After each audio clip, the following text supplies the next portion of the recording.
আমি মায়ের জন্য একটা ক্যাকটাস এনেছিলাম। এখন প্রশ্ন হচ্ছে কিসে বসাবো। আমাদের সমস্যাটা হলো যখন গাছ থাকে তখন টব থাকে না, যখন টব থাকে তখন গাছ থাকে না। এবার এই দুটো জিনিস ব্যালেন্স করতে গিয়ে গাছের পরিমাণ প্রচুর পরিমাণে বেড়ে গেছে, যেগুলো আমরা এখন যত্ন করে উঠতে পারছি না সময়ের অভাবে।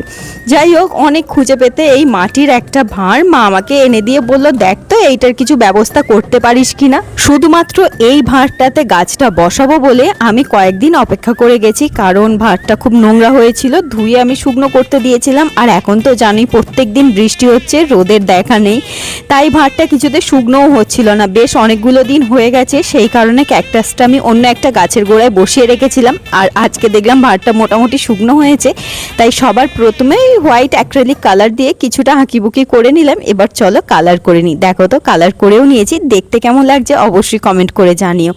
আর এরই পরে যেটা দেখলাম, গাছটা বসিয়েছি সপ্তাহখানেক হয়ে গেছে, তার মধ্যেই দেখলাম নতুন নতুন কিন্তু শিকড়ও বেরিয়েছে। বেশ ভালোই হলো, গাছটা বসিয়ে দেওয়ার পরে কোনো আর অসুবিধা হবে না। এখানেই কিন্তু কাজ শেষ নয়, আমার ইচ্ছা রয়েছে এর ওপরে একটা বালির লেয়ার দেব, তার উপরে কয়েকটা নুড়ি কালার করে দেব, তাহলে দেখতে আরো বেশি অ্যাস্থেটিক লাগবে। আর সেই কথাটা মাথায় রেখে মাটির পরিমাণটা আমি বেশ খানিকটা কম দিয়েছি, এর ওপরে যেহেতু বালির আরেকটা লেয়ার আসবে সেই জন্য। এবার দেখো জিনিসটা কেমন লাগছে, আমার তো বেশ পছন্দ হয়েছে, তোমাদের কেমন